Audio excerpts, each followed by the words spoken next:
美国又部署了一款号称是反华杀手锏的装备，结果在中国的电商平台就能找到，卖的还不贵。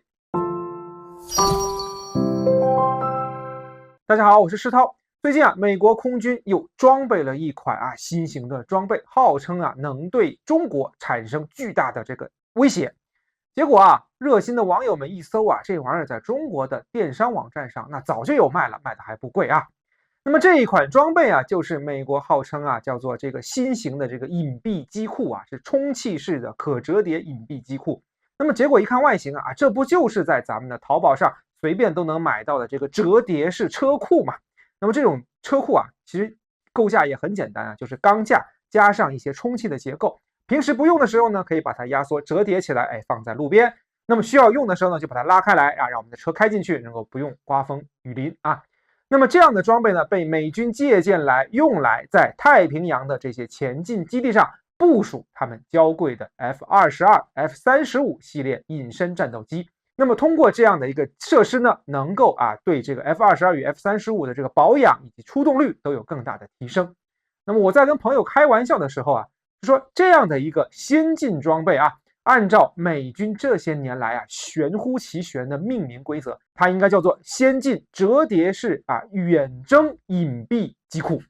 搞一些这个玄乎其玄的这种名字来命名。但实际上大家能看到这个东西它不过就是一个折叠车棚的高级版本而已。那么这些年美国在绞尽脑汁的想要在太平洋西岸的战场上要抵消掉目前中国军队包括海军、空军、陆军等等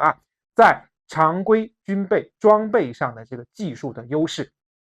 但是我们知道美军目前的这些先进装备，特别是他们的 F-22、F-35之前的这个预设战场并不在太平洋西岸地区而是在欧洲的战场。因此呢，也就出现了 F-22虽然很先进，但是第一，机体空间有限，升级的这个冗余不足；第二，航程有限飞不了多远。那么也就出现了在中国的火箭军远程弹道导弹的这个压制下，美国不得不把飞机撤到第二岛链进行部署，但是却又出现了飞机生存力提升了之后呢，却无法在这些预设战场有足够的制空时间这么一个悖论。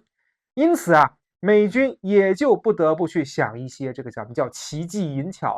让他的这一些隐身战机能够冒着风险更前沿的部署到这个第一岛链附近相关的基地。那么这也就是美军搞出这种高端版充气车库这样的一个装备的一个目的，并且还把它渲染成为了所谓的这个灭华神器但实际上我们都知道这样的一种简易的这个机棚机库，可能对战机的维护保养以及对地勤人员说确实还相对比较友好。但是在真正面临空袭、面临空中打击的时候，这样的机库对其中的飞机其实是没有任何的保护能力的充其量也就是能够防一防这个风吹日晒。真正遇到无论是弹道导弹还是巡飞弹这样的机库都是不堪一击的。而我们也发现在这个所谓大国对抗的焦虑症的折磨之下，美军已经是想出了各种各样的花样。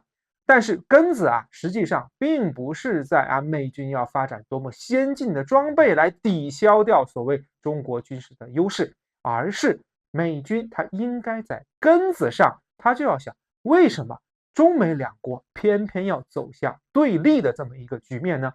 我们都说偌大的太平洋完全可以容得下中美两国携手共同发展，而美国一向以来的思维却是零和博弈的思维，也就是不是你死就是我活的这么一种想法，也就导致了美国绞尽脑汁的想要压制中国的崛起。那么在这样的过程中，由于技术的这个断档出现了一些让人啼笑皆非的装备，这也就是很正常的现象。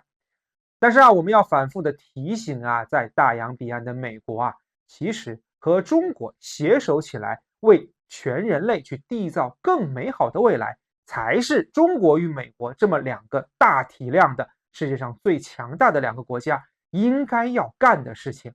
那么至于拿这种充气的车库来当所谓的灭华神器这种笑话，如果美军不转变思维的话，恐怕未来还会继续的闹下去。大家对这个美军的充气车库有什么看法？欢迎在评论区与我交流，也感谢您的关注、点赞、转发支持。咱们下期再见。